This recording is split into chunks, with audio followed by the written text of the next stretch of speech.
On est situé en Charente, Nord-Charente, à Pézénaudoin en Boury. C'est un nom un peu à rallonge, mais voilà, on est limitrophe avec les Deux-Sèvres, pas très loin de Villefagnan, Ruffec, donc on est à une demi-heure d'ici.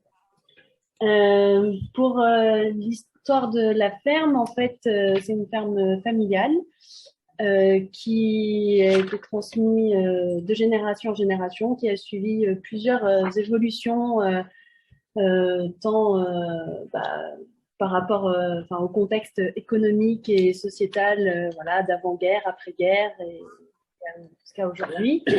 Donc, avant qu'on reprenne la ferme, en 2008, elle a été certifiée agriculture biologique.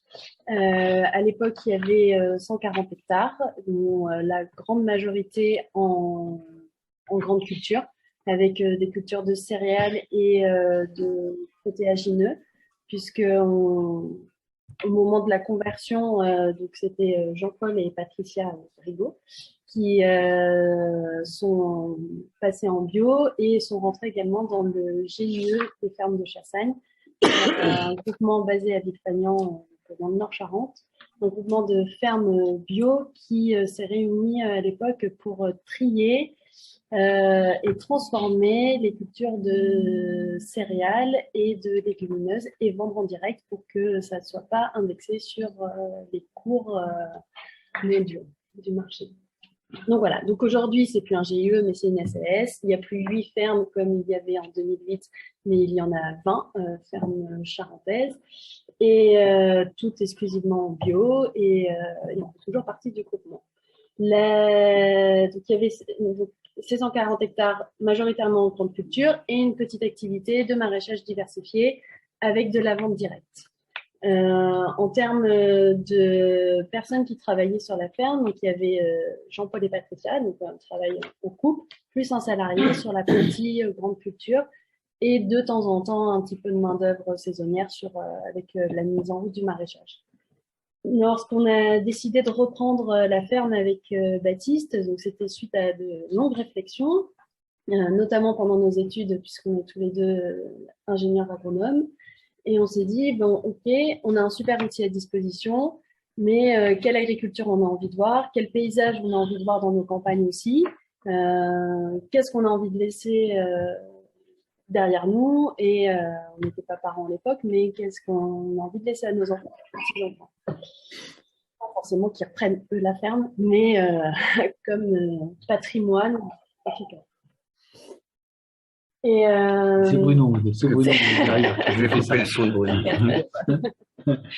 Donc l'idée, c'était de se dire déjà, on a pour le côté agriculture durable, nous on se retrouve complètement là-dedans parce que les 3 piliers, c'est l'axe de l'agriculture durable, c'est l'axe qu'on a pris pour se dire quelle stratégie on met en place et qu'est-ce qu'on veut, qu'est-ce qu'on a envie de vivre. Donc, si on commence par le pilier social, déjà, on n'avait pas du tout envie d'être enfermé tout seul sur notre ferme, d'être solitaire, parce qu'il y a quand même, on a eu un retour d'expérience et enfin, tout au long de notre formation, de par nos précédents emplois aussi, que voilà, il y avait des agriculteurs qui se sentaient seuls sur leur ferme. Donc nous, on voulait pas ça. Donc initialement, on voulait mettre en place un collectif. Il y a eu des démarches pour ça qui n'ont malheureusement pas abouti. Bon, Jean-Paul et Patricia devront quand même partir à la retraite au bout d'un moment. On s'est installé et on est toujours dans cette démarche de recherche d'associés. Ce qu'on a fait pour pallier, en attendant, c'est qu'on travaille avec on a des salariés. Donc à l'époque, ils étaient 3 à travailler sur la ferme. Aujourd'hui, on est 7 à travailler sur la ferme. Donc on a repris en 2018. Donc voilà, tous les 5 salariés sont en CDI et en plus on a des saisonniers sur la partie maraîchage au moment des pics d'activité. Et avec le fait d'avoir une équipe stable qui soit là à l'année, en fait, ça nous a permis de créer quand même une dynamique. Alors certes, on reste nous les gérants, les co-gérants, mais on essaye d'être le plus horizontal possible dans la façon de gouverner la ferme. Et donc, ça nous a permis de prendre des week-ends, de partir en vacances, parce qu'on n'a pas d'élevage, mais le maraîchage l'été, c'est pire. C'est pire. C'est pareil, c'est tous les jours. Donc voilà, du coup, déjà, ça, le fait de travailler à plusieurs permet d'avoir une vie en dehors du travail et aussi de s'épauler sur les moments de coup dur. Et puis sur les tâches difficiles, ça rend aussi le travail plus agréable. Donc ça, c'était la première chose. La deuxième chose, on s'est dit, bon, la ferme, elle est en bio, c'est chouette parce que déjà, nous, c'était une condition pour la reprendre. Enfin, on se serait peut-être moins intéressé si elle n'avait pas déjà été en agriculture biologique. Mais bon, donc elle était déjà certifiée bio et ce qu'on souhaitait, c'était aller encore plus loin, c'est-à-dire avoir des pratiques agronomiques qui répondent aux enjeux de demain, et notamment sur notre territoire où on a des enjeux eau qui sont très forts parce qu'on est on est dans la zone où il y a le débat, je ne vais pas le lancer, mais des projets de bassines ou réserves d'eau. Voilà, sur un bassin L'Homme Couture où il y a des soucis de pollution au niveau des nappes d'eau aussi. Les sources d'eau potable ont été classées prioritaires au Grenelle de l'environnement. Donc voilà, avec des programmes d'action qui sont menés sur le territoire. Donc on savait déjà qu'il y avait des enjeux de ce côté-là. Donc on s'est dit que et puis après avec réchauffement climatique, le climat nous le montre bien en ce moment, où ça change constamment et il faut s'adapter. Donc on s'est dit qu'on voulait avoir des pratiques qui aillent vers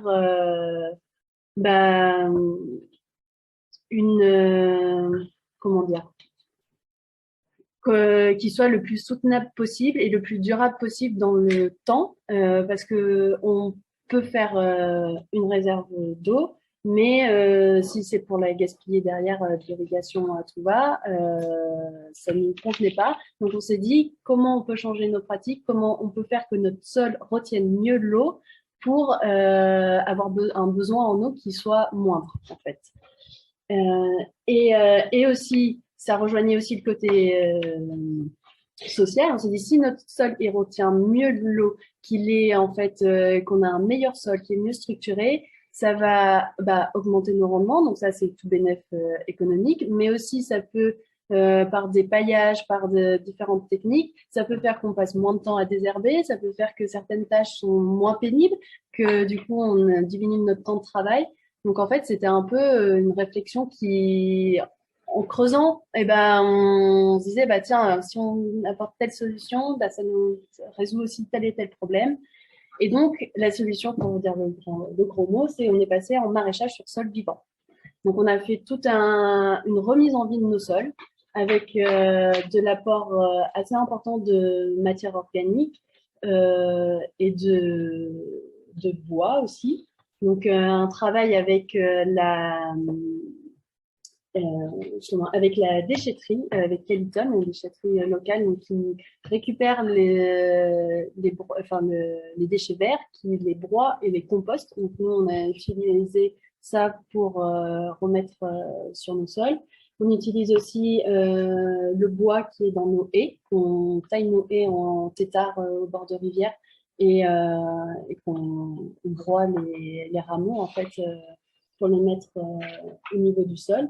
Et voilà, remettre en vie les sols. Et typiquement, je peux donner un exemple flagrant. Sur les tomates, moins 40% d'irrigation, plus 40% de rendement. Voilà, donc c'était une chose, donc ça pour le maraîchage, de passer en maraîchage sur sol vivant.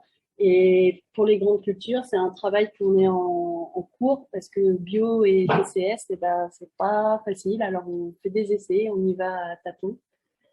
Et donnée importante quand même, quand on a repris la ferme, la taille de la ferme a diminué puisqu'il y avait des parcelles en fermage qui ont été mises en vente sur lesquelles nous ne sommes pas portés acquéreurs. Donc aujourd'hui, on est sur une ferme de 90 hectares. Le maraîchage a augmenté puisqu'il y a 10 hectares qui sont dédiés au maraîchage.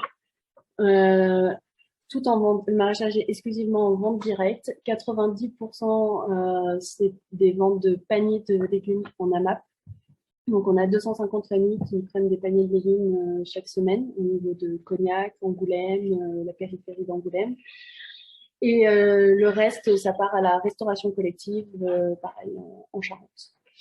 Tout ce qui est grande culture, c'est resté sur, donc avec le groupement des fermes de Chassagne, avec de la protéine végétale et des céréales qui sont vendus, qui restent sur le territoire français, on va dire, puisque il n'y a pas d'exportation, avec une maîtrise des prix.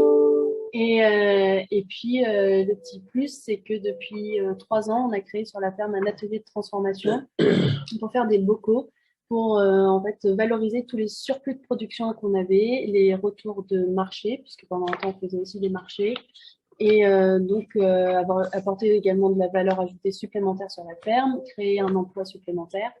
Et donc aujourd'hui, c'est avec ce labo de transformation, on fait des soupes, des coulis, des plats cuisinés à base de lentilles, de haricots rouges et avec nos légumes également. Et voilà, vous ai un peu brossé le tableau de la ferme. Qu'est-ce que je peux vous dire d'autre? Si, bah voilà, donc Baptiste et moi, nous sommes associés. On est 7. 3 filles, 4 garçons, donc quand même la parité c'est important. Mais on en a un, on s'est dit on n'allait pas le couper en deux pour faire la parité exacte, mais voilà, parce que 3 filles sur une ferme quand même, c'est, enfin, je tenais à le souligner, quoi. C'est tout à fait. C'est pas forcément courant. Et on a à cœur, enfin, si on peut dire notre credo, c'est de travailler avec et pour le vivant. Donc, que ce soit du sol, avec la biodiversité qu'on peut avoir aussi, les auxiliaires de culture et autres, et pour le vivant, parce qu'on on œuvre chaque jour aussi pour que nous, en tant que paysans, on se sente bien et qu'on soit fiers de notre métier. Et puis d'échanger aussi par la vente directe, par des formations qui sont organisées sur la ferme pour transmettre ce qu'on fait voilà, au quotidien. Merci. Bravo. Merci, bravo. Bravo pour, à la fois pour le développement de cette exploitation familiale, hein, avec le virage que vous avez pris. Bravo aussi pour la valorisation en définitive des déchets végétaux, parce que c'est ça, tout au niveau légumier. Avoir pris en compte également cette vie microbienne des sols, hein, donc